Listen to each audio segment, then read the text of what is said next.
Hello అండి, welcome back to our channel. అందరూ ఎలా ఉన్నారు? బాగున్నారా? మీరందరూ కూడా బాగుండాలని మనస్ఫూర్తిగా కోరుకుంటున్నాను. మీ అందరికీ కూడా ఈరోజు చాలా బాగా ఉపయోగపడే బ్యూటిఫుల్ ఐడియాస్ అయితే షేర్ చేస్తాను. సో వీడియో ఎక్కడ స్కిప్ చేయకుండా చివరి దాకా చూడండి. అలాగే వీడియో నచ్చితే మాత్రం ప్లీజ్ లైక్ చేయండి. మన ఛానల్లో చాలా యూస్ఫుల్ టిప్స్ అండ్ ఐడియాస్ ఉన్నాయి, ఒకసారి చెక్ చేయండి. ఇంకా లేట్ చేయకుండా వీడియోలోకి వెళ్ళిపోతే, ఇక్కడ చూస్తున్నారు కదా, మామూలుగా చాలా వరకు కూడా అందరూ ఇండోర్ ప్లాంట్స్ పెట్టుకుంటూ ఉంటారు. దాంట్లో ఇలాగా లక్కీ ప్లాంట్స్, బ్యాంబూ కానీ లేదంటే మనీ ప్లాంట్ కానీ ఇలాంటి క్రోటన్ ప్లాంట్స్ కానీ పెట్టుకుంటూ ఉంటారు కదా. కొన్ని ఏంటంటే మట్టిలో కాకుండా ఇలాగా వాటర్లో పెట్టుకునే ప్లాంట్స్ పెట్టుకున్నప్పుడు ఏంటంటే అందరూ తెలియక చేసే మిస్టేక్ వల్ల ప్లాంట్లు తొందరగా చనిపోతూ ఉంటాయి. మేము ఇంత డబ్బు పెట్టి కొనుక్కున్నాం కానీ ఎక్కువ రోజులు నిలబడలేదు అనుకుంటా ఉంటారు. ఇంకోటి ఇవి సెంటిమెంట్గా కూడా తీసుకుంటూ ఉంటారు అనమాట. ఇలాగా ఇవి ఏవైనా పాడైపోతే అసలు దీనికి మెయిన్గా చేయాల్సింది ఏంటంటే, ఈ బ్యాంబూ ప్లాంట్ మామూలుగా బోర్ వాటర్ అట్లా వేయకూడదు అనమాట. మంచి ఫిల్టర్ వాటర్ మాత్రమే వేయాలి. అది కూడా వీక్లీ వన్స్ కానీ మీకు వీలు కాకపోతే కనీసం 10 డేస్కి ఒకసారి అయినా దాంట్లో ఉన్న వాటర్ని కంప్లీట్గా చేంజ్ చేసి, మీరు వాటర్ పెట్టుకున్న ఆ జార్ని కూడా నీట్గా క్లీన్ చేసి, లోపల ఉండే ఏవైనా ఐటమ్స్ పెట్టుకుంటాం కదా డెకరేషన్ కోసం, స్టోన్స్ లాంటివి, అవి కూడా క్లీన్ చేసుకొని మళ్ళీ మంచిగా ఫిల్టర్ వాటర్ వేసేసుకొని, తర్వాత చెట్టును కూడా రూట్స్ దగ్గర కొమ్మల పైన కూడా ఫిల్టర్ వాటర్తో ఒకసారి ఇలాగా క్లీన్ చేయాలన్నమాట. ఆ తర్వాత మాత్రమే మీకు ప్లాంట్ ఎన్ని నెలలైనా కూడా మంచిగా ఇంకా ఏపుగా పెరుగుతుంది. ఒకసారి ట్రై చేయండి. నెక్స్ట్ వచ్చేసి చాలా వరకు అందరూ కూడా పసుపు కుంకుమ దేవుడి దగ్గర పెట్టుకునేటివి, మళ్ళీ లేదంటే మనం బొట్టు పెట్టుకోవడానికి పక్కన పెట్టుకునేవి పురుగులు ఎక్కువగా వచ్చేయడం చూస్తూ ఉంటారు కదా. ఇలాగ కొద్ది రోజులనంటే మనం దాంట్లో పోసుకున్న 1 వీకే పురుగులు వచ్చినా కూడా ఆశ్చర్యపడాల్సిన అవసరం లేదు. ఇక్కడ చూసారా, నేను దీంట్లో పెట్టిన దాంట్లో పురుగు లేదు, కానీ పక్కన పెట్టుకున్న దాంట్లో పురుగు ఉంది. ఇది ఎందుకంటే దీంట్లో నేను ఆల్రెడీ అవి పోసుకున్నప్పుడే పచ్చకర్పూరం కలిపేశాను అనమాట. ఇలాగా దీంట్లో మాత్రం కలపలేదు. సో అందుకు దీంట్లో పురుగు వచ్చింది, దాంట్లో రాలేదు. నిజం చెప్పాలంటే రెండిట్లలో ఒకటేసారి పోసింది, కానీ దాంట్లో రాలేదు, దీంట్లో వచ్చింది. కాబట్టి ఇలాగ కర్పూరం కలిపి పెట్టుకోండి, పురుగు రాకుండా ఉంటుంది. ఇంకోటి ఏంటంటే, పిల్లలకి ఇంకా స్కూల్స్ అయిపోయాయి కదా, ఇలా బ్యాగులు ఏవైనా పాతవి ఉంటే ఇంకా విజిబుల్ ఫెయిల్ అయినాయి, వద్దు పడేస్తాము అని అన్నట్టుగా అనుకుని కొత్తవి కొంటా ఉంటారు కదా. అలా అవసరమే లేదు. మంచిగా వాష్ చేసి తర్వాత జిప్లకి ఇలా వ్యాజ్లైన్ పెట్టేసి మీరు వాటిని ఒకసారి ఇలా 2-3 సార్లు ఇలా జిప్ని చేసేసి తర్వాత స్టోర్ చేసుకోండి. మళ్ళీ స్కూల్స్ స్టార్ట్ అయ్యే టైంకి నీట్గా ఉంటాయి, జిప్పులు పాడు కాకుండా ఉంటాయి అనమాట. నెక్స్ట్ వచ్చేసి ఇలాగా కర్చీఫ్లో కానీ కాటన్ క్లాత్లో కానీ సర్ఫ్ వేసి మూట కట్టేసుకోండి. చాలామంది ఏంటంటే మిషన్లో పౌడర్ వేస్తూ ఉంటారు, వాషింగ్ మిషన్లో. లిక్విడ్స్ వాడే వాళ్ళకైతే నో ప్రాబ్లం. కాకపోతే ఇట్లా సర్ఫ్ వేసినప్పుడు ఏంటంటే పైన ట్రేలో వేస్తే అది వాటర్తో కలిసిపోయి డ్రమ్లోకి వెళ్ళిపోయి అది మొత్తం మెల్ట్ అయ్యి కరిగిపోయి మనకి బట్టలకు పట్టే టైం కల్లా అది సరిగా కరగదనమాట. అదే ఇలాగా క్లాత్లో కట్టి బట్టలతో పాటు వేసి మనం మిషన్ ఆన్ చేసుకుంటే బట్టలతో పాటు అది వాటర్లో కరుగుతూ మంచిగా అన్ని బట్టలకి స్ప్రెడ్ అయ్యేలాగా మంచిగా వాష్ అయ్యి వస్తాయి. ఒకసారి ఇలా ట్రై చేయండి. ఇంకా నెక్స్ట్ వచ్చేసి మిగిలిన గిన్నెలన్నీ క్లీన్ చేసుకుంటాం కానీ పోపుల డబ్బా జోలికి మాత్రం పోము. పోపుల డబ్బాని కూడా అప్పుడప్పుడు మనము ఇలాగ పెట్టుకుంటే పురుగులు అనేది రాకుండా ఉంటుంది, జిడ్డు పట్టకుండా ఉంటుంది అనమాట. అప్పుడప్పుడు ఇలాగా 1 మంత్కి ఒకసారి అయినా పోపుల డబ్బాని నీట్గా క్లీన్ చేసి మంచిగా ఎండలో ఎండపెట్టుకొని, అంటే పూర్తిగా డ్రై చేసుకున్న తర్వాత మళ్ళీ మీరు వేసుకోవాల్సిన పోపులన్నీ కూడా గిన్నెలలో వేసుకోండి. చిన్న సింపుల్ టిప్ ఫాలో అవ్వడం వల్ల మీకు పోపుల డబ్బాలో ఎప్పటికీ పురుగు అనేది కనపడకుండా ఉండేటివి కూడా మంచిగా ఫ్రెష్గా ఉంటాయన్నమాట. ఎటువంటి స్మెల్, ముక్కవాసన లాగా లేకుండా ఉంటాయి. ఇవి కొంచెమే పోసుకుంటాము, ఇవి ముక్కవాసన ఎందుకు వస్తాయి, అయిపోతూ ఉంటాయి కదా అనుకుంటారు, కానీ అంత నీట్గా ఉండవన్నమాట. మీరు అబ్జర్వ్ చేస్తే సన్న పురుగు లాంటిది కూడా కనపడతా ఉంటుంది. సో అలా అవ్వకుండా నీట్గా ఇలాగ అన్ని వేసి పెట్టుకొని తర్వాత అన్నిట్లలో లైట్గా సాల్ట్ వేసి పెట్టండి. ఇవన్నీ కూడా మనం కర్రీస్లో వేసుకునేవే కాబట్టి సాల్ట్ ఉండడం వల్ల నో ప్రాబ్లం అనమాట. ఇలాగా సాల్ట్ వేసి పెట్టుకోవడం వల్ల మీకు ఎప్పటికీ కూడా దాంట్లో పురుగు కనపడకుండా నీట్గా ఉంటుంది, మంచిగా హైజీన్గా ఉండొచ్చు. నెక్స్ట్ వచ్చేసి ఇలాగ ఒక గిన్నెను పెట్టుకొని దాంట్లో కొంచెం వాటర్ వేసుకొని కొద్దిగా 1 స్పూన్ టీ పౌడర్ని వేసుకోండి. అలాగే ఆరెంజ్ పీల్స్ ఉంటాయి, తొక్కలు ఉంటాయి కదా, సో ఆ తొక్కల్ని కూడా కొన్నింటిని వేసుకోండి. ఇప్పుడు ఏంటంటే ఇది సిమ్లో పెట్టుకొని కొద్దిసేపు మరిగించుకోవాలన్నమాట. ఈ ఆరెంజ్ పీల్స్ అనేవి మంచిగా మొత్తం వాటర్లో ఉడికినట్టు అవ్వాలి. దాంట్లో నుంచి టీ పౌడర్ కూడా డికాషన్ లాగా రెడీ అవ్వాలన్నమాట. ఇలా అయిన తర్వాత కొద్దిసేపటికి చల్లగా అయిపోతాయి కదా. ఇక్కడ చూడండి ఎంత మెత్తగా ఉడికిపోయిందో. తర్వాత దీనినైతే తీసుకొని ఇలాగ వడకట్టేసుకోవాలన్నమాట. ఇప్పుడు దీంట్లో మనము ఈ లిక్విడ్ని యూజ్ చేస్తాము. ఇలాగ ఉండేదాన్ని మనము మంచిగా హెయిర్కి కూడా పెట్టేసుకోవచ్చు. టీ ఫిల్టరు ఇది ఆరెంజ్ పీల్సే కదా, దీన్ని ప్యాక్ లాగా కూడా వేసుకోవచ్చు అనమాట. చుండ్రు లాంటిది ఉంటే తగ్గిపోతుంది. ఇప్పుడు నేను చూపించేది ఏంటంటే ఈ లిక్విడ్ని తీసుకున్నాను. ఈ లిక్విడ్లో కొంచెం డెటాల్ వేసేసి ఇలాగా మొత్తం కలుపుకోవాలన్నమాట. నేను స్ప్రే బాటిల్లో వేసాను కదా, సో అది ఇలాగ వేసిన దాన్ని కానీ మనము కిచెన్ క్లీనింగ్కి చాలా బాగా యూజ్ అవుతుంది అనమాట. డెటాల్ స్మెల్కి ఏంటంటే బల్లులు అస్సలు రావు, బొద్దింకలు కూడా చాలా వరకు కంట్రోల్ అవుతాయి. ఇలాగ ప్రిపేర్ చేసిన లిక్విడ్ మనకి ఎన్ని రోజులైనా స్టోర్ ఉంటుంది కాబట్టి ఒక బాటిల్లో వేసి పెట్టుకొని రోజు దీనితోనే చేయడం వల్ల ఆ ఘాటు స్మెల్కి, ఆ డెటాల్ స్మెల్కి దాదాపు బొద్దింకలు అయితే కంట్రోల్ అయిపోతాయి, బల్లులు అయితే అసలు కనపడవు. ఇది మనకి దీంతో క్లీన్ చేయడం వల్ల కూడా మంచి స్మెల్ వస్తుంది అనమాట. ఆరెంజ్ వేసాం కదా, స్మెల్ మంచిగా ఉంటుంది, చిన్న చిన్న పురుగులు లాంటివి తిరగకుండా ఉంటాయి అనమాట. ఒకసారి ఇలా ట్రై చేసి చూడండి, మీకు వర్కౌట్ అయితే కంటిన్యూగా ఇలాగే చేసేసుకుంటా ఉండండి. ఆరెంజ్ పీల్స్ అవైలబుల్ ఉన్నప్పుడల్లా ఇలాగా చేసుకున్నారంటే అంటే ఒకసారి చేసుకొని బాటిల్కి పెట్టుకున్నా సరిపోద్ది అనమాట. మంచిగా కౌంటర్ టాప్ పైన కూడా అంతా ఒకసారి ఇలా స్ప్రెడ్ చేసుకొని తుడుచుకున్నారనంటే మీకు మంచి స్మెల్ వస్తూ ఉంటుంది. మనమైతే ఇంట్లో బెడ్షీట్స్ బెడ్ల మీద మార్చుతూ ఉంటాం కదా, వీక్లీ వన్స్ మార్చే వాళ్ళు ఉంటారు, 10 days కానీ, లేకపోతే చిన్నపిల్లలు లేరు కదా అని కొంతమంది ఎక్కువ రోజులు కూడా పెట్టుకుంటూ ఉంటారు. అయితే మనం పరుపులు కొని ఎక్కువ రోజులు అయిన వాళ్ళు చిన్న చిన్న టిప్స్ ఫాలో అవ్వండి. లేదంటే నల్లులు తిరుగుతున్నాయని చాలామంది కామెంట్స్ పెడతా ఉంటారు. నల్లులే కాదు, చీమలు లాంటివి కూడా ఎక్కువగా వస్తూ ఉంటాయి, బ్యాడ్ స్మెల్ వస్తూ ఉంటుంది అనమాట. ఇక్కడ నేను తీసుకున్న పరుపులు అయితే చాలా అంటే చాలా ఇయర్స్ అయింది. ఇంకా నేను చేపించుకున్న దూది పరుపులు A1 క్వాలిటీతో అంటే మంచి గ్రేడ్ పత్తితో చేపించుకున్నాను అనమాట. సో చిన్నపిల్లలు ఉన్నా కూడా ఎంత నీట్గా ఉన్నాయి చూడండి, అసలు కలర్ షేడ్ అవ్వలేదు, దీంట్లో నుంచి ఎటువంటి డస్ట్ రావడం లేదు, లేదంటే హీట్ రిలీజ్ అవ్వడం లేదనమాట. మనం కొన్ని టిప్స్ ఫాలో అయితే మనకి ఎప్పటికీ కూడా చాలా ఇయర్స్ వస్తాయి. మనం ఏవైనా ఐటమ్స్ కొన్నామో అవి ఎక్కువ రోజులు మంచిగా నిలబడాలని అంటే మనం కూడా కొంచెం వాటిని కేర్గా చూసుకోవాలి. ఇక్కడ నేనైతే అప్పుడప్పుడు ఇలా మంత్లీ వన్స్ అయినా చేసుకుంటాను. వాటిపైన ఉండే డస్ట్ అంతా తీసేస్తాను. తర్వాత వాటిపైన కర్పూరం బిళ్ళలు వేసి పెడతాను. ఫస్ట్ ఏదైనా పాతది బెడ్షీట్ వేసేసి ఆ తర్వాత ఇంకొకటి దానిపైన డబల్గా ఇంకో మంచి అంటే మెయిన్గా వేసుకునే బెడ్షీట్ వేస్తానమాట. బెడ్షీట్స్ కూడా వీక్లీ వన్స్ మారుస్తూ ఉంటాను. వీక్లీ వన్స్ కాకపోయినా కనీసం 10 daysకి ఒకసారి అయినా బెడ్షీట్స్ తీసేస్తూ ఉంటాను. ఇలాంటి చిన్న చిన్న టిప్స్ ఫాలో అవ్వడం వల్ల ఏంటంటే మనకి ఎలర్జీస్ రాకుంటే స్కిన్ ఎలర్జీస్, డాండ్రఫ్ రావడము ఇలాంటి వాటికి కూడా ఇది చాలా మెయిన్ రీజను. ఎందుకంటే మనం ఎక్కువ రోజులు అవి యూజ్ చేయడం వల్ల మనకి ఆయిల్ జిడ్డు ఇలాంటివంతా ఉండి చెమట వాసన ఉండి ఎక్కువగా వస్తూ ఉంటాయి అనమాట. నీట్గా మెయింటైన్ చేసుకోండి. నెక్స్ట్ వచ్చేసి ఇంకా ఇలాగా సోరకాయలు కానీ బీరకాయలు కానీ మనకి పీల్ చేయాలనుకున్నప్పుడు, ఎక్కువ మంది ఉన్నప్పుడు, ఎక్కువ చేసుకోవాలనుకున్నప్పుడు ఒక పీలరే ఉంటే కనుక ఇబ్బంది పడతాం కదా. చిన్నప్పుడైతే మా ఇంట్లో ఇలాగే చేసేవాళ్ళము, గరిటెలు గ్లాసులతో పీల్ చేసేవాళ్ళం. మా చిన్నప్పుడు మా ఇంట్లో పీలర్స్ ఉండేవి కాదు, పల్లెటూరు కాబట్టి.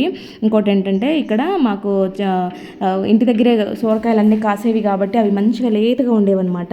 చాలా ఇష్టంగా ఈ పని చేసేవాళ్ళం చిన్నప్పుడు, అది గుర్తొచ్చి మీతో షేర్ చేస్తూ ఉన్నాను. ఇంకా నెక్స్ట్ వచ్చేసి దోశలు వేసుకునేటప్పుడు చాలామంది ఫస్ట్ దోశలు కానీ లేదంటే 2-3 దోశలు అంతా విరిగిపోయినట్టు అతుక్కున్నట్టు తీయడానికి చాలా ఇబ్బంది పడుతూ ఉంటారు కదా. అలా ఎప్పుడైనా ప్యాన్ మీకు సతాయించింది అనుకోండి, ఒక ఎర్రగడ్డని ఇలాగా మధ్యలో కట్ చేసేసి కొద్దిగా 2-3 drops ఆయిల్ వేసేసి ఎర్రగడ్డతో ఇలాగా రుద్దేసేయండి. ఇలా ఎర్రగడ్డతో రుద్దిన తర్వాత మళ్ళీ మీరు క్లీన్ చేసుకోవాల్సిన అవసరం లేదు, డైరెక్ట్ దోశ వేసేసుకోండి. ఆ ఫ్లేవర్ కూడా చాలా బాగుంటుంది ఎర్రగడ్డ రుద్దిన తర్వాత. ఇలాగ దోశ వేసుకొని ఇలా మీరు తిప్పేసుకున్నారంటే చూడండి ఎంత నీట్గా వచ్చేసిందో. దోశ అయితే చాలా క్రిస్పీగా కూడా వస్తుంది ఇలాగా. ఈసారి ఎప్పుడైనా మీకు దోశలు ఇలా సతాయిస్తే కనుక ఒకసారి ట్రై చేసి చూడండి, చాలా నీట్గా వస్తాయి. ఇంకా నెక్స్ట్ వచ్చేసి ఇక్కడ నేనైతే హాట్ వాటర్ తీసుకున్నాను. తర్వాత ఒక 2 స్పూన్ల సర్ఫ్ వేసాను. అలాగే 1 స్పూను బట్టల సోడా ఉంటుంది కదా, క్యాస్టిక్ సోడా అంటారు, సో దాన్ని తీసుకున్నాను. తర్వాత 1 స్పూను లెమన్ సాల్ట్ వేసాను. లెమన్ సాల్ట్ అనేది మీ ఇష్టము, మీకు అవైలబుల్ ఉంటే వేసుకోండి, లేదంటే స్కిప్ చేసేయచ్చు. తర్వాత ఇక్కడ చూడండి డోర్ మ్యాట్లు అయితే బాగా మురికి పట్టేసాయి అనమాట. కానీ నాకు చేత్తో ఉతికి అంత ఓపిక అయితే లేదు. దీన్ని ఈజీ ప్రాసెస్లో క్లీన్ చేసుకునేదనమాట. చెయ్యి పెట్టకూడదు దీంట్లో, బట్టల సోడా వేసాం కదా, మన చెయ్యికి ఒక్కొక్కసారి సైడ్ ఎఫెక్ట్స్ వస్తాయి కాబట్టి నేను కర్రతో అన్నాను. ఇవి లాస్ట్లో చూడండి 1 గంట నానబెట్టాను. గంట తర్వాత చూపిస్తున్నాను మీకు మురికంతా ఎలా వచ్చిందో. ఫస్ట్ హాట్ వాటర్ వేసినప్పుడు చేయి పెట్టొద్దండి, ఇప్పుడు కావాలంటే పెట్టుకున్న ఏమి ఇబ్బంది ఉండదు. ఫస్ట్ మాత్రం చేయి పెట్టకండి. హాట్ వాటర్ బట్టల సోడా 2 కూడా ఎఫెక్ట్ అవుతాయి అనమాట. చూడండి బాగా బకెట్లోనే కుదిపేసి తర్వాత వేరే వాటర్లో జాడిచ్చేస్తున్నాను. నేనేం బండకేసుకోవట్లేదు, ఏం చేయలేదు. ఆ మురికి అంతా కూడా వెళ్ళిపోద్ది అనమాట. బట్టల సోడా మనకి ఒకప్పుడు ఊర్లలో బట్టలు పిండే వాళ్ళు రేవు కాడికి వెళ్ళేసి అలాగా ఒక గిన్నెలో సోడా వేసి వాటర్ మరిగిచ్చేసి దాంట్లో పెట్టే వాళ్ళు మనకి బెడ్షీట్స్ ఏవైనా మనం ఇంట్లో వేసినప్పుడు అవి తెల్లగా వచ్చేటివి అనమాట బెడ్షీట్స్. దానికి మెయిన్ రీజన్ ఈ సోడా అనమాట. ఇలాగా సోడా వేసి మనము డోర్ మ్యాట్లను ఇలా పిండుకున్నామంటే అసలు మనకి చేతికి శ్రమే లేకుండా సింపుల్గా పని అయిపోతుంది, తెల్లగా వచ్చేస్తాయి. ఇంకా మనకి వాషింగ్ మిషన్ బయట ఓపెన్లో పెట్టుకునే వాళ్ళకి డస్ట్ ఎక్కువగా పడుతూ ఉంటుంది. ఇలాగా డస్ట్ అలాగే వదిలేసామంటే చాలా ఎక్కువగా పట్టేసి జిడ్డుగా అయిపోతూ ఉంటుంది, మిషన్ అంతా చూడడానికి గలీజ్ అయిపోతూ ఉంటుంది అనమాట. కాబట్టి అప్పుడప్పుడన్నా దీన్ని క్లీన్ చేసుకుంటూ ఉండండి. ఇదేంటంటే వైట్ కలర్ కదా, వైట్ కలర్ నార్మల్గా మనం క్లీన్ చేస్తే అది ఎల్లో ఇష్యూగా మారుతుంది. ఆల్రెడీ మాది కొంచెం ఆ టైప్లో అవ్వడానికి వచ్చిందనమాట. అందుకు ఇంకా ఎల్లో అవ్వకుండా ఉండడం కోసం నేనైతే ఈ టిప్ ఫాలో అవుతాను. ఇలా చేసినప్పుడు కొంచెం లైట్గా వైట్ కలర్లోకి మళ్ళీ వచ్చేస్తూ ఉంటుంది అనమాట. పేస్ట్ ఉంటుంది కదా, టూత్ పేస్ట్తో క్లీనింగ్ చేసినంత బాగా ఇంకా వేరే ఏది రాదు.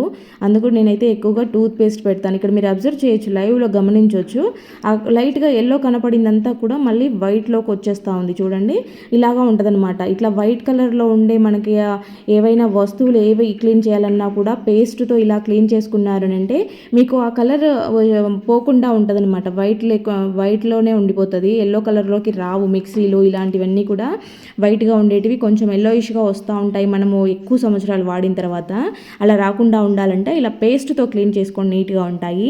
కొంతమందికి పువ్వులు కట్టడం రాని వాళ్ళు ఉంటారు, అలాంటి వాళ్ళకు చూపిస్తున్నాను. ఇప్పుడు ఏంటంటే మల్లెపూలు, జాజి పూలు ఎక్కువగా వస్తూ ఉంటాయి కదా, సో పువ్వులు కట్టడం రాదని వేరే వాళ్ళ చేత అల్లించుకుంటూ ఉంటారు కదా, అలాంటి వాళ్ళకి ఈ టిప్ చాలా బాగా యూజ్ అవుతుంది. నేను ఇక్కడ దారంని ఒక ఫింగర్కి చుట్టేసుకున్నాను. అదే దారంని కింద ఫింగర్తో పట్టుకొని, అంటే మిడిల్ ఫింగర్ బొటన్ వేలుతో పట్టుకొని ఇక్కడ వీడియోలో చూపిస్తున్నాను చూడండి. నేను చెప్పిన దానికన్నా మీరు ఒక్కసారి వీడియోలో చూసినారంటే మీకు క్లియర్గా అర్థమైపోతుంది. ఎట్లా పువ్వులు కట్టని రాని వాళ్ళైనా సరే సింపుల్గా కట్టేసుకుంటూ ఉంటారు. ఇక్కడ పువ్వులన్నీ కొంచెం విడిగా మంచిగా తీసుకొని పువ్వులు పెట్టుకొని తర్వాత కింద ఉండే దారంని తీసుకొని ఒక ముడి వేసేసుకుంటే మనకి పువ్వుల మాల అనేది చక్కగా రెడీ అయిపోతుంది. ఇప్పుడిప్పుడే ట్రై చేస్తున్న వాళ్ళు కానీ చిన్నపిల్లలకు కానీ చాలా బాగా యూజ్ అవుతుంది. మీరు నేర్పించాలనుకున్నా కూడా వాళ్ళు చాలా ఈజీగా నేర్చేసుకుంటారు అన్నమాట. అందుకోసము ఈ చిన్న క్లిప్పింగ్ని షేర్ చేస్తూ ఉన్నాను మీకు. చూడండి పువ్వులు అనేవి ఎలా వస్తున్నాయో, ఇలాగే ఎన్ని ఉన్నా కూడా ఈజీగా కట్టేసుకోవచ్చు అనమాట. ఎంత దగ్గరగా వచ్చింది చూడండి, మాల అనేది నీట్గా ఉంటుంది. ఎవరికైనా పువ్వులు రాని వాళ్ళకి ఈ వీడియోని షేర్ చేయండి.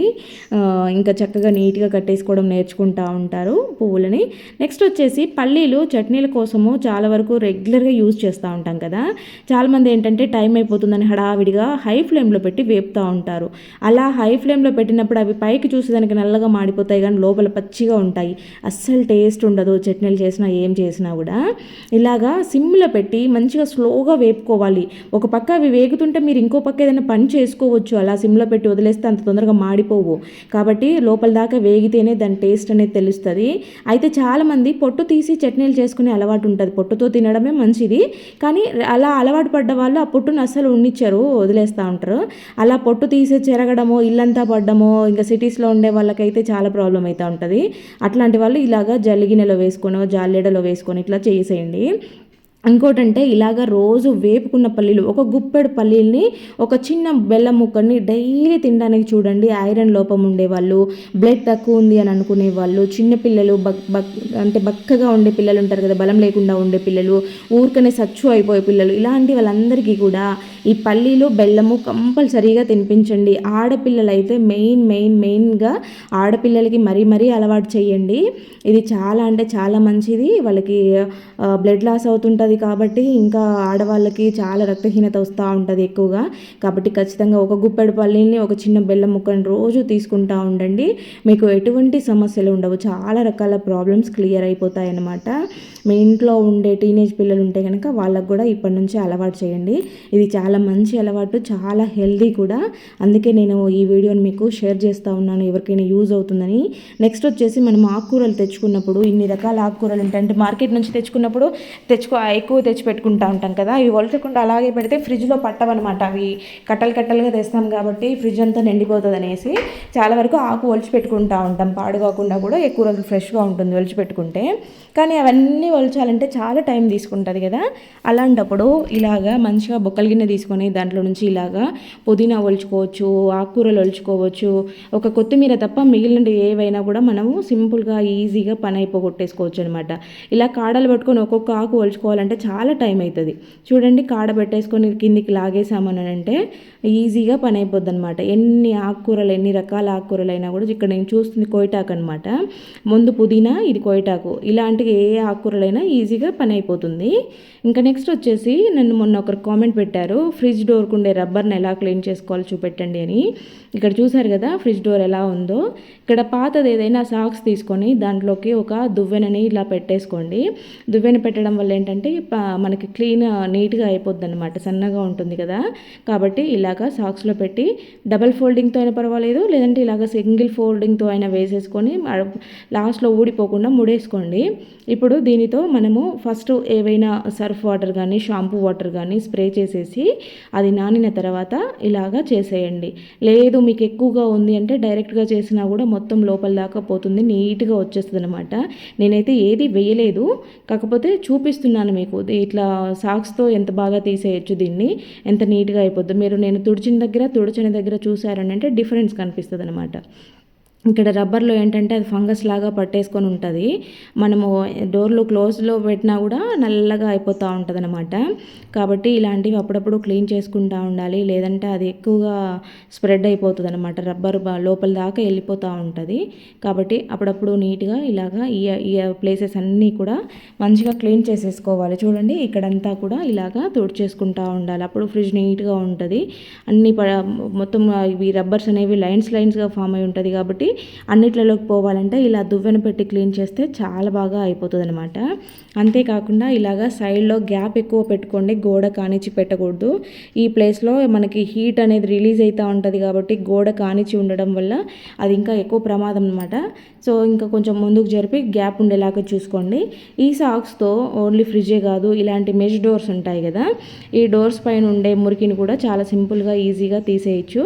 మనకి దువ్వెనే అవసరం లేదు, ఇలాగా చేత్తో పెట్టుకొని కూడా ఇలా గ్రిల్స్ ఉంటాయి కదా, కిటికీకి ఉండే గ్రిల్స్, ఇలాంటివి మెష్ డోర్లు అన్నీ నీట్గా క్లీన్ చేయొచ్చు. చాలా ఫాస్ట్గా పని అయిపోతుంది, సింపుల్గా అయిపోతుంది అనమాట. మనం ఎక్కువ కష్టపడకుండానే చూసారా ఎంత మురికి వస్తుందో. ఇలాగంతా కూడా నీట్గా క్లీన్ చేసేసుకోవచ్చు అనమాట మనము ఇలా సాక్స్ ఉంటే కనుక. నార్మల్గా అయితే అంత ఈజీగా రాదు, చూడండి ఎలా వస్తుందో. ఇలాగా ఎక్కడైనా సరే ఈజీగా చేసేసుకోవచ్చు. సాక్స్ ఏంటంటే పని తొందరగా అయిపోతుంది అనమాట మనకి. దానికి దువ్వెన పెట్టామంటే ఇంకా చాలా బాగా యూజ్ చేసేసుకోవచ్చు. ఇక్కడ మీరు ముందుకి ఇప్పటికీ డిఫరెన్స్ గమనించండి. నేను చేత్తోనే చేశాను, ఇంకా వేరే ఏం పెట్టలేదు, అంటే చెయ్యి సాక్స్ మాత్రమే. ఇక్కడ డస్ట్ గమనించండి దీనికంతా కూడా ఎలా వచ్చేసిందో. ఇంకా నెక్స్ట్ వచ్చేసి మనము ఇంట్లో ఇండోర్ ప్లాంట్స్ పెట్టుకుంటూ ఉంటాము, బయట పూల కుండీలు పెట్టుకుంటూ ఉంటాము. ఎప్పుడైనా ఊర్లకి 1-2 రోజులు వెళ్ళాలి, ఫంక్షన్లు పెళ్ళిళ్ళ టైంలలో అయితే బయటకు వెళ్ళాల్సి వస్తూ ఉంటుంది కదా. అలాంటప్పుడు మొక్కల గురించి చాలా ఇబ్బంది పడిపోతూ ఉంటాం, పక్కన వాళ్ళని బతిమలాడుకుంటూ ఉంటాము, గేట్లకు తాళం వేయకుండా పోవడము, ఇదంతా ప్రాసెస్ లేకుండా సింపుల్గా మనకి ఖాళీ వాటర్ బాటిల్స్ అందుబాటులో ఉంటూనే ఉంటాయి కదా. సో వాటితో మనం సింపుల్గా చేసేసుకోవచ్చు అనమాట. ఒకరిని బతిమలాడే పనే లేకుండా మనమే ఇంట్లోనే వాటికి ఆల్టర్నేట్గా ఏర్పాటు చేసేసుకొని మనం వెళ్ళొచ్చు, వాటి గురించి టెన్షన్ పడకుండా. ఇలాగా ఒక ఇయర్ బడ్ని అయితే తీసుకొని ఇక్కడ క్యాప్ ఉంటుంది కదా, వాటర్ బాటిల్ క్యాప్, దాన్ని కొంచెం హీట్ చేసినట్టుగా చేసేసి దీన్ని బలంగా లోపలికి ఇలాగా గుచ్చేసేయాలి. అంటే ఎక్కువగా మనం హోల్ పెట్టేసుకుంటే హోల్లో నుంచి వాటర్ లీక్ అవుతుంది అనమాట. అలా అవ్వకుండా దీన్ని టైట్గా గుచ్చేసామంటే లీక్ కాకుండా ఉంటుంది. నేను ఇక్కడ చిన్న బాటిల్ చూపిస్తున్నాను, మీరు 1 లీటర్ బాటిల్ కానీ 2 లీటర్ బాటిల్ కానీ సేమ్ ప్రాసెస్లో పెట్టేసుకోవచ్చు. అంటే మీరు వెళ్ళే టైంని బట్టి, ఒక రోజు అయితే ఇది సరిపోతుంది, 2 రోజులు 3 రోజులు అయితే కొంచెం పెద్ద బాటిల్ అలాగా పెట్టేసుకోండి. ఇలాగా ఇయర్ బడ్ని పెట్టిన తర్వాత 2 స్టిక్స్ తీసుకొని బాటిల్కి ఇలాగ ఆ పక్క ఒకటి ఈ పక్క ఒకటి పెట్టేసి డబల్ టేప్ కానీ దారంతో కానీ టైట్గా కట్టేసేయండి. పుల్లలు మంచిగా నిలబడేలాగా ఇలాగా కట్టేసుకోవాలన్నమాట. నేనైతే డబల్ టేప్ మామూలు ప్లాస్టర్ వేశాను, డబల్ టేప్ కాదు. ఇలా వేసేసాను. తర్వాత ఇప్పుడు మీరు వాటర్ పట్టేసుకొని ఈ పుల్లల సహాయంతో దీన్ని ఇలాగా నిలబెట్టేసుకోవాలన్నమాట. ఇలా లోపలికి కూర్చారనంటే ఒక్కొక్క డ్రాప్ ఆ ఇయర్ బడ్లో నుంచి లీక్ అవుతూ ఉంటుంది అనమాట. అలాగా మనకి వేర్లకి నీరు అందితే సరిపోతుంది, మొక్కలు ఎండిపోకుండా ఉంటాయి. కాబట్టి ఆ వేర్ల దగ్గరలో మీరు ఇలాగా పెట్టుకున్నారనంటే డ్రాప్ లీక్ అవుతూ ఆ మట్టి అనేది ఎండిపోకుండా, డ్రై అవ్వకుండా ఎప్పుడు కూడా తడిగా ఉంచుతుంది అనమాట. ఇది ఇలాగా ఒక డ్రాపే పడుతుంది కాబట్టి చాలా లేట్గా నీళ్ళు అయిపోతాయి బాటిల్లో. నాకు తెలిసి ఈ బాటిల్ ఒకటే 2 days వస్తుంది, ఎందుకంటే డ్రాపే కాబట్టి లీక్ అయ్యేది స్లోగా అవుతుంది. కాబట్టి 1-2 days చాలా ఈజీగా మీరు హ్యాపీగా వెళ్ళి రావచ్చు, ఒక్కొక్క దానికి ఒక్కొక్కటి పెట్టుకున్నారంటే. నెక్స్ట్ వచ్చేసి మనం ఏదైనా ఆర్డర్ పెట్టినప్పుడు కానీ షూ బాక్సులు కానీ ఇప్పుడు ఆన్లైన్లోనే ఎక్కువగా బుక్ చేసుకుంటూ ఉంటాం కాబట్టి చాలా ఎక్కువ కార్డ్బోర్డ్లు అయితే వస్తూ ఉంటాయి కదా. సో వచ్చిన వాటిని దాదాపు మామూలుగా అందరు పడేస్తూ ఉంటారు. చాలా రకాల యూజెస్ ఉంటాయి కార్డ్బోర్డ్స్తో. మనం ఆన్లైన్లో అమెజాన్లో చిన్న చిన్నవి అన్నీ కూడా బుక్ చేసుకుంటూ ఉంటాము ఇంట్లోకి ఆర్గనైజర్స్ అని. కానీ కార్డ్బోర్డ్లతో మనము మనకు నచ్చిన ఆర్గనైజర్ని ఇంట్లోనే ప్రిపేర్ చేసుకోవచ్చు. అలాంటి ఐడియాస్ మన ఛానల్లోకి అయితే కొదవే లేదు. చాలా అంటే చాలా ఉన్నాయి. చిన్న ఐడియా నుంచి పెద్ద ఐడియాస్ వరకు అన్నీ కూడా ఉన్నాయి. శారీ బ్యాగ్స్, కబోర్డ్ ఆర్గనైజర్స్, ఇలా జ్యువెలరీ ఆర్గనైజర్స్, ఇలాగ చాలా ఉన్నాయి. మేకప్ కిట్స్ చాలా చాలా చాలా ఉన్నాయి కార్డ్బోర్డ్స్తో. ఎవరికైనా ఇంట్రెస్ట్ ఉంటే ఒకసారి మన ఛానల్ పేజ్ని చెక్ చేయండి. మీకు చాలా క్రాఫ్ట్ ఐడియాస్, రీయూజ్ ఐడియాస్ చాలా కనిపిస్తాయి. ఇలాగా బాక్స్ని అయితే పైన ఉండే క్యాప్ పార్ట్ని కట్ చేసి లోపల అంటించేసాను స్టిఫ్గా నిలబడడం కోసము. లోపల ఇక్కడ ఒక పేపర్ ఉంటే నా దగ్గర అది వేసి అంటించేసాను, గ్లూ గన్తో అంటించాను. మీరు మామూలుగా ఫెవికాల్తో కూడా వేసుకోవచ్చు. ఇలాగ చేసిన వాటి ఏంటంటే పిల్లల టీ షర్ట్స్ కానీ వాళ్ళ ఇన్నర్స్ కానీ మనవైనా కూడా ఇలా నీట్గా పెట్టేసుకున్నాము, సాక్సులు లాంటివి పెట్టుకున్నాము అని అంటే సింపుల్గా నీట్గా కనపడతా ఉంటాయి గలీజ్ లేకుండా. ఇంకా ఇలాంటి బాటిల్స్ అయితే అందరి దగ్గర ఉంటాయి కదా. సో దీన్ని అయితే ఇక్కడ మిడిల్లో హోల్ చేసుకుంటున్నాను. ఇలా హోల్ చేసిన దాన్ని ఒక పేపర్ సహాయంతో కొంచెం పిండిని అయితే లోపలికి పోస్తూ ఉన్నాను. పేపర్ని ఇలా పెట్టి పోసుకున్నామంటే చాలా సింపుల్గా పోసుకోవచ్చు. దేనికోసం అంటే మనం చపాతీ చేసేటప్పుడు ఇలా పొడిపిండి వేసుకొని చేస్తూ ఉంటాము, గిన్నెలోకి తీసుకుంటాము. ఆ గిన్నెలోకి తీసింది మళ్ళీ అలాగే ఉంటే పురుగు పట్టేస్తుంది, మళ్ళీ ప్యాకెట్లోకి పోయలేము కదా, అది వేస్ట్ అవుతూ ఉంటుంది. పక్కనంతా కూడా ఎక్కువగా పడిపోతూ ఉంటుంది. అలా కాకుండా నీట్గా ఉండాలని అంటే ఇలా పొడిపిండి బాటిల్లో వేసుకొని మీరు చేశారు అంటే చాలా సింపుల్గా పని అయిపోతుంది. పిండి మిగిలినా కూడా మళ్ళీ నెక్స్ట్ టైంకి అదే బాటిల్ని యూజ్ చేసేసుకోవచ్చు, వేస్ట్ కాదు. నెక్స్ట్ వచ్చేసి కంఫర్ట్ బాటిల్స్ అయితే చాలా వరకు అందరి దగ్గర అవైలబుల్ ఉంటాయి కదా, ఎందుకంటే ఈ రోజులలో అందరూ కూడా కంఫర్ట్ వాడుతూ ఉన్నారు. సో ఈ కంఫర్ట్ బాటిల్ కొంచెం మంచి డిజైన్లో ఉంటుందన్నమాట. షేప్ అనేది కొద్దిగా డిజైన్గా ఉంటుంది. సో ఆ డిజైన్ ప్రకారం నేను ఇలాగ కట్ చేశాను చూడండి. ఇలాగా ఇది మంచి ఆర్గనైజర్ అయిపోద్ది అనమాట. దీనికి కూడా నేను పేపర్ వేసాను అనమాట, ప్లెయిన్ బ్లూ కలరే ఉంది కాబట్టి. లేదంటే మీరు పెయింట్ కూడా వేసేసుకోవచ్చు, ఏవైనా డిజైన్స్ డ్రా చేసుకోవచ్చు. చాలా నీట్గా ఉంటుంది. ఆ షేప్ చూడండి ఎంత బాగుందో, సైడ్ నుంచి అబ్జర్వ్ చేయండి ఒకసారి. దీన్ని మనము రిమోట్లో పెట్టుకునే దానికి కానీ మల్టీపర్పస్ ఆర్గనైజర్ అనమాట. అంటే ఇది అది అని ఏం లేదు, చాలా రకాలుగా యూజ్ చేసుకోవచ్చు. మీకు ఒక ఐడియా ఇవ్వడం కోసం నేను ఇక్కడ రిమోట్లు చూపిస్తున్నాను. మనం బెడ్రూమ్లో కానీ టీవీ దగ్గర కానీ రిమోట్లు పెట్టుకోవచ్చు. కిచెన్లో అయితే ఇలాగా లైటర్ ఇలాంటివన్నీ కూడా దీంట్లో పెట్టుకోవచ్చు. చాకులు పెట్టుకోవచ్చు, లేదంటే వాష్ బేసిన్ దగ్గర ఫేస్ క్రీమ్స్, పేస్ట్ ఇలాంటివి పెట్టుకోవచ్చు. రకరకాలుగా యూజ్ చేసుకోవచ్చు. ఈ పైన ఉండే క్యాప్ ఉంది కదా, దాన్ని బియ్యం కొలుచుకునేదానికి, ఏవైనా పప్పులు పోసుకునేదానికి కూడా యూజ్ చేసుకోవచ్చు అనమాట. షేప్ చూడండి ఎలా ఉందో నీట్గా. నెక్స్ట్ వచ్చేసి ఇక్కడ 3 సోడా బాటిళ్ళని అయితే తీసుకున్నాను. వీటిని అంటే ఏవి తీసుకున్నా పర్వాలేదు, ఇదనే కాదు, ఏవైనా కూడా సేమ్ సైజులో ఉండేవి తీసుకుంటే చూడడానికి లుక్ బాగుంటుంది అనమాట. ఇలాగా 3ని కూడా ఈ సైజులో కట్ చేస్తూ ఉన్నాను. ఇలాగ కట్ చేసిన తర్వాత చూడండి ఇలా వచ్చిందనమాట. ఇప్పుడు ఏంటంటే వీటికి ఈక్వల్గా 3కి కూడా సమానంగా 2 వైపులా హోల్స్ పెట్టాను. ఇక్కడ నేను ఒక పాతది హ్యాంగర్ ఉంటే తీసుకున్నాను. ఈ హ్యాంగర్ని ఇలాగా విడదీసుకోవాలి. ఇలా స్టీల్ హ్యాంగర్స్ అయితే ఆ కొక్కీ దగ్గర కొంచెం ఓపెన్ చేశారంటే ఓపెన్ అయిపోతుంది. చూడండి ఇలాగ 2 వైపులా కూడా బాటిల్కి హోల్స్ పెట్టానని చెప్పాను కదా, ఆ హోల్స్ హ్యాంగర్లో నుంచి ఇలాగా బయటకు తీస్తున్నాను అనమాట. ఇలా కొంచెం చూసుకొని చేసుకుంటే చాలా సింపుల్గా అయిపోయే పని, పెద్ద హార్డ్ వర్క్ ఏం కాదు. జస్ట్ బాటిల్ కట్ చేసుకొని వాటికి హోల్స్ పెట్టేసుకొని ఈ హ్యాంగర్కి తగిలించుకోవడమే. ఇక్కడ ఇంకొక బాటిల్ పెట్టినా కూడా చాలా సింపుల్గా పడుతుంది. 4 బాటిల్ 5 బాటిల్ అయినా కూడా పెట్టుకోవచ్చు. నేనైతే ఇక్కడ 3 పెట్టాను. చూసారా ఎంత స్పేస్ మిగిలిందో 3 పెట్టిన తర్వాత. దీన్ని మనము ఇది కూడా మల్టీపర్పస్ ఆర్గనైజర్ అసలు చెప్పాలంటే. మనం వాష్రూమ్లో యూజ్ చేసుకోవచ్చు, కిచెన్లో యూజ్ చేసుకోవచ్చు, డ్రెస్సింగ్ టేబుల్ దగ్గర పెట్టుకోవచ్చు, బీరువాలో కానీ కబోర్డ్స్లో కానీ ఎక్కడైనా పెట్టుకున్నామంటే రకరకాల ఐటమ్స్ మనం ఆర్గనైజ్ చేసుకోవచ్చు. కిచెన్లో అయితే ఇలాంటివన్నీ కూడా పెట్టుకోవచ్చు. జస్ట్ మీకు ఒక ఐడియా కోసం చూపిస్తున్నాను చూడండి. ఇలాంటివి వాష్రూమ్లో పెట్టుకోవచ్చు. దీనికి ఇంకొక 2 బాటిల్స్ కూడా సింపుల్గా పడిపోతాయి. రకరకాలుగా మీకు ఎట్లా కావాలంటే అట్లా పెట్టుకోండి. నెక్స్ట్ వచ్చేసి ఈ టైంలో మనకి పచ్చి మామిడికాయలు అయితే చాలా ఎక్కువ దొరుకుతూ ఉంటాయి. మంచిగా బాగా ఫ్రెష్గా ఉన్న కాయలు దొరుకుతూ ఉంటాయి కదా. ఇలాంటివి మనము పులిహోర చేసుకున్నామంటే సూపర్ టేస్ట్ ఉంటుంది అనమాట. ఆ పులిహోరని నేను ఎలా చేస్తాననేది చూపిస్తాను చూడండి. ఫస్ట్ అయితే ఆయిల్ వేసుకొని, ఆయిల్ వేడాక ఆవాలు వేసుకున్నాను. ఆవాలు కొంచెం చిటపటలాడేది వరకు ఉండించుకోవాలి. ఇక్కడ మామిడికాయని నేను ఫస్టే తురిమి పెట్టుకున్నాను. ఎంత గ్రీన్ కలర్లో ఉందో చూడండి. మామిడికాయ ఎప్పుడు కూడా ఎల్లో కలర్ అవ్వకుండా చూసుకుంటే మనకి టేస్ట్ బాగుంటుంది. చేసింది కూడా చాలా బాగుంటుందన్నమాట. తర్వాత పల్లీలు వేసాను, శనగపప్పు, మినప్పప్పు ఇలా పోపు గింజలు వేసేసుకోవాలి. జీలకర్ర కూడా వేసాను. తర్వాత ఫ్రెష్గా కడిగి పెట్టుకున్న కరివేపాకు కూడా వేసేసి తర్వాత సన్నగా పొడవుగా తరిగిన పచ్చిమిరపకాయలను వేసుకున్నాను. పచ్చిమిరపకాయలు చిటపట్లాడకుండా ఉండాలి అంటే గింజలు పడితేనే చిటపట్లాడతాయి కాబట్టి ఒకసారి అలాగా మనము చాపింగ్ బోర్డుని పెట్టామంటే అవి ఎగరకుండా ఉంటాయన్నమాట. తర్వాత ఇవి వేగాలి అని అంటే ఇక్కడ మనం కొంచెం పసుపు వేసుకొని కొద్దిగా దాంట్లోనే సాల్ట్ వేసుకున్నాము అంటే వేగిపోతాయి. ఇంకోటి ఏంటంటే పోపులో ఎక్కువగా సాల్ట్ వేయకూడదు, ఎందుకంటే మనం పచ్చిమిరపకాయని కొరుకుతున్నప్పుడు కరివేపాకు కొరుకుతున్నప్పుడు బాగా ఉప్పగా తగులుతాయి అనమాట. జస్ట్ కొంచెం సాల్ట్ను మాత్రమే వేసుకుంటే దానికి సరిపడే సాల్ట్ను మాత్రమే వేసుకోవాలి. అప్పుడే అవి తింటుంటే చాలా బాగుంటాయి టేస్టీగా.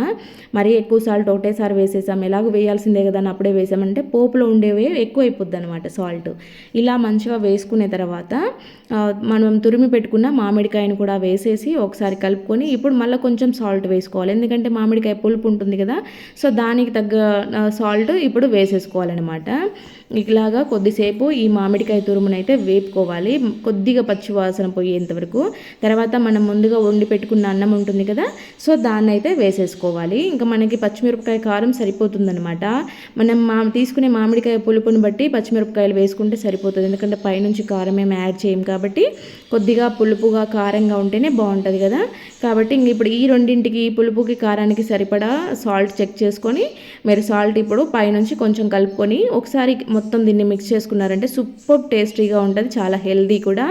ఇంకా నెక్స్ట్ వచ్చేసి ఇక్కడ చూసారా, ఒకసారి మీరు ఇక్కడ బకెట్లని కానీ ఆ మగ్గులని కానీ ఒకసారి గమనించండి, ఎందుకంటే లాస్ట్ రిజల్ట్స్ కూడా మీరు చూడాలి కాబట్టి. ఫస్ట్ ఎలా ఉన్నాయి చూడండి, లాస్ట్లో ఎలా ఉంటాయో చూపిస్తాను.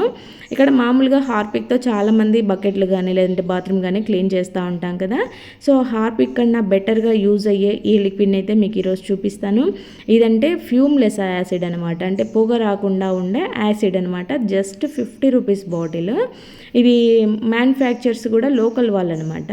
సో చాలామందికి డౌట్ ఉంటుంది, లోకల్ ప్రోడక్ట్స్ అంత బాగా క్లీన్ అవ్వవు అని అనుకుంటారు, కాబట్టి ఒకసారి షేర్ చేస్తూ ఉన్నాను. మీ దగ్గరలో ఎక్కడైనా లోకల్ మ్యానుఫ్యాక్చర్స్ ఉన్నా లోకల్ మేడ్ ప్రోడక్ట్స్ ఉన్నా కూడా మీరు ఆలోచించకుండా తీసేసుకోండి, ఎందుకంటే మనకి కాస్ట్ తక్కువలో వచ్చేస్తాయి, మనకి ఎక్కువ హార్మ్ఫుల్ ఉండవు, మనకి వర్క్ కూడా బాగా జరుగుతుంది. కాబట్టి ఇక్కడ నేను మగ్గులో వేసి స్ప్రెడ్ చేశాను. అలాగే ఈ బ్లూ కలర్ మగ్గులో మీరు ముందు చూసారు కదా ఎలా ఉందో, ఇది వైట్ కలర్కి బాగా సాల్ట్ పట్టేసింది. సాల్ట్ అనేది వైట్ కలర్లోనే ఉంటుంది కాబట్టి ఈ వైట్ కలర్ మగ్గు మీద మీకు ఎక్కువ కనపడడం లేదు. ఇక్కడ నేను వేస్తున్న యాసిడ్ స్పెషల్ ఏంటంటే అది అక్కడ ఏదైనా మురికి డర్టీ ఉంటేనే దీని రియాక్షన్ పనిచేస్తుంది. నీట్గా ఉన్న బకెట్ మీద ఏం రియాక్షన్ చూపెట్టదు, బకెట్ అయినా టైల్స్ అయినా ఏవైనా కూడా. ఇక్కడ మీరు బకెట్ని గమనించండి, నేను వేస్తున్న ప్లేసెస్ చూడండి. బకెట్కి సైడ్లో వేస్తున్నప్పుడు నురగ ఎక్కువగా రావడం లేదు, కానీ అదే లోపల కింద పార్ట్ వేసినప్పుడు మాత్రం నురగ వచ్చేసింది చూడండి. అంటే అది ఎక్కడైతే క్లీన్ చేయాలనో మురికి ఎక్కడ ఉంటుందో అక్కడే దాని రియాక్షన్ ఎక్కువగా కనిపిస్తుంది అనమాట. మనం చూస్తే ఇక్కడ మన పూల కుండీలు పెట్టిన మార్క్స్ ఉండే అనమాట. ఈ పైన స్టెప్ మీద చూడండి, దానికన్నా ఎక్కువగా కింద స్టెప్ మీదనే ఉంది. కానీ చూడండి, అది వేసేసి ఒకసారి ఇలా రుద్దేస్తే ఎంత నీట్గా వచ్చేసిందో. ఇక్కడ బకెట్లో కూడా అడుగునంతా కూడా రియాక్షన్ అయిపోయింది. ఇక్కడ మగ్గులో కూడా చూడండి, ముందంతా కారిపోయి కిందికి వచ్చేసింది అనమాట అది మొత్తం కూడా. ఇక్కడ బ్లూ బకెట్కి సైడ్లో వేసాను కదా, ఇప్పుడు మనము దీన్ని చాలా హార్డ్గా పట్టేసింది అనమాట. ఇవి బయట వాడే బకెట్లు మా ఈ సాల్ట్ వాటర్ బోర్ వాటర్ కాబట్టి ఎక్కువగా పట్టేస్తూ ఉంటాయి అనమాట. ఇక్కడ నేను ఒక్కసారి బట్టల బ్రష్ని తీసుకొని చూపిస్తున్నాను చూడండి. మీరు ముందు చూడమన్నాను కదా బకెట్స్ని, అప్పటికి ఇప్పటికీ మీరు ఒకసారి డిఫరెన్స్ గమనించవచ్చు అనమాట. చాలామంది గ్లౌజులు వేసుకోండి అని కామెంట్స్ పెడతా ఉంటారు. సో ఇది ఎక్కువ హార్మ్ఫుల్ కాదు కాబట్టి నేను వేసుకోలేదు, కానీ మీరు ఎప్పుడైనా ఇలాంటి యాసిడ్స్తో క్లీన్ చేస్తూ ఉన్నప్పుడు గ్లౌజులు వేసుకోండి, కాళ్ళకు చెప్పులు వేసుకోండి. నేను ఇదేంటంటే ఇది ఎక్కువ హార్మ్ లేదు కాబట్టి వేసుకోలేదు. చూసారా బకెట్ ఎట్లా వచ్చిందో, ముందు ఎట్లా ఉంది ఇప్పుడు ఎట్లా ఉంది చూడండి ఒకసారి, ఇంత నీట్గా క్లీన్ అయిపోద్ది అనమాట. అయితే నేను ఈ వీడియోని లాస్ట్ కూడా అప్లోడ్ చేశాను, అది చూసి చాలామంది ఇప్పటికీ కామెంట్స్ పెడుతున్నారనమాట. వీళ్ళ ప్రోడక్ట్ ఫోన్ నెంబర్లన్నా ఇవ్వండి, షాప్ అన్నా చెప్పండి, మేము తెచ్చుకుంటాము అనేసి. వీళ్ళు ఏంటంటే లోకల్ మ్యానుఫ్యాక్చర్స్. నేను ఇది ప్రమోషన్ వీడియో కాదు కాబట్టి నేను జస్ట్ మీకు ఒక ఇన్ఫర్మేషన్ ఇద్దామని వీడియో చేశాను. అయితే చాలామంది అడుగుతుండడంతో నేను మీకు ఈ విషయం చెప్తున్నాను అనమాట. ఆల్రెడీ నేను వాళ్ళని అడిగాను, కాకపోతే వాళ్ళు 15 బాటిల్స్ అయితేనే మేము కొరియర్ సర్వీస్ ఇస్తాము అని. ఇలాగా ఎవరైనా ఇద్దరు ముగ్గురు కలిసి తీసుకుంటే వేస్తాం, కానీ సింగిల్ బాటిల్ కొరియర్ చేయమని వాళ్ళు చెప్పారనమాట. ఇంకా చేసేది లేక మళ్ళీ మీ అందరికీ కూడా ఒక వీడియో చేసి పెట్టాను, కానీ చాలామంది ఏంటంటే మెయిన్ వీడియోస్ చూసి అడుగుతున్నారు. సో మళ్ళీ ఒకసారి చెప్దామనేసి వీడియో పోస్ట్ చేశాను. మీ దగ్గరలో ఉన్న లోకల్ మేడ్ ప్రోడక్ట్స్ తీసుకోండి, అవి కూడా అలాగే పనిచేస్తాయి. మరి వీడియో నచ్చితే లైక్ చేయండి. Thank you for watching.